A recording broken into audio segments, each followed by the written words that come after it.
First question from 840 Takeover. Quentin Grimes has got 18 points, 7 rebounds, 2 assists on the top 10 team.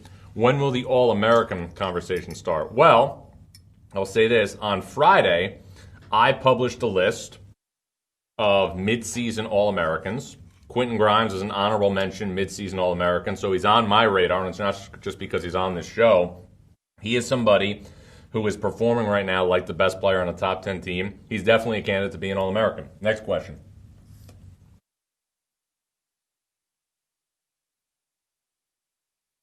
Dustin Bleweiss asks, is Justin Champagnie the ACC Player of the Year? Another timely question by Dustin, because I wrote today in my daily column, The Breakfast Buffet, which can be read every day at collegehoopstoday.com, that Justin Champagnie could be a national star by tomorrow. Pitt is 7-2. The Panthers host Duke tonight.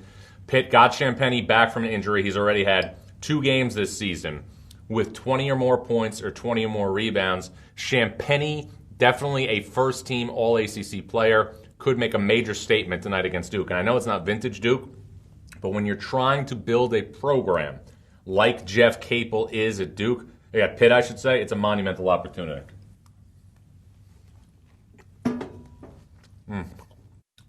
That's delicious. This is unbelievable. I gotta get some more of this. I used to always go scrambled eggs instead of fried eggs on the avocado toast. Shows you what variety you can do. I gotta be more open to trying new things. Whenever this pandemic ends, I'm gonna try new dishes here. Get a little more. Fried eggs are a little messier. Next question. Connor Patrick. Is Mike Young from Virginia Tech in contention for Coach of the Year?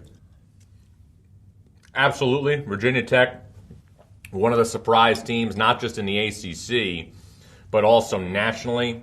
And you have to remember this. This is what I think is really interesting. Virginia Tech's nucleus of players are mid-major players that have transferred to a higher level. Keve Aluma was at Wofford. Justin Mutz was at Delaware, and Mike Young is still having a great deal of success with these players in the ACC. Really good offensive coach. And as a matter of fact, multiple people told me when he was at Wofford that Mike Young was so good offensively as a coach that he could have been an offensive coordinator in the NBA. Next question.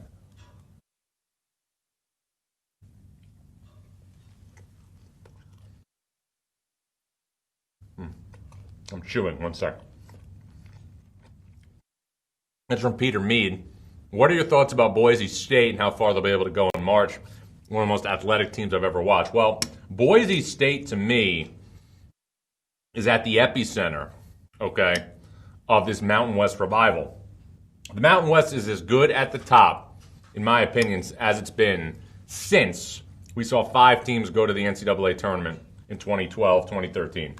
Now, I don't anticipate that will happen this year, but I will say this.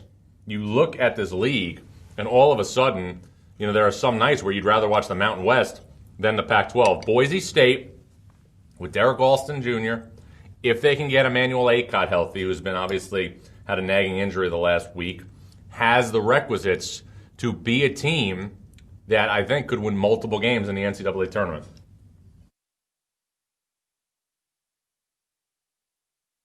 Next question.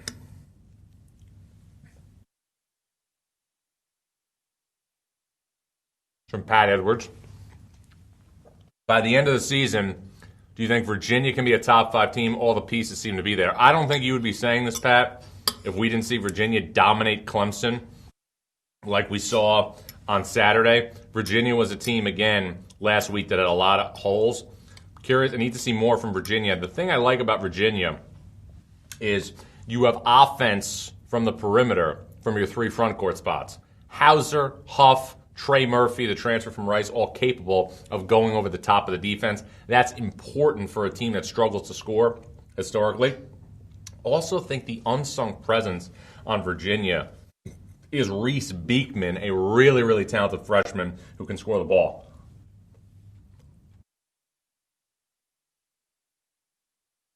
Next question. This will be our last question.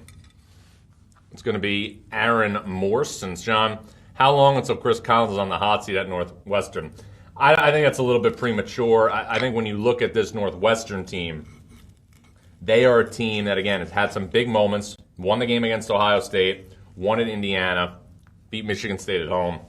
I know they haven't won a game in a couple weeks, but Northwestern is set up to have the type of season next year that Minnesota is having this year, as long as obviously everybody comes back. Chris Collins has a better team than he had last year in the Big Ten. But when you have a better team in this year's Big Ten, it doesn't mean you're going to finish at the top of the Big Ten because the league is so good. If everybody were to come back next year for Northwestern, and Northwestern isn't in contention for an NCAA tournament berth, then I think you got a major problem in Evanston.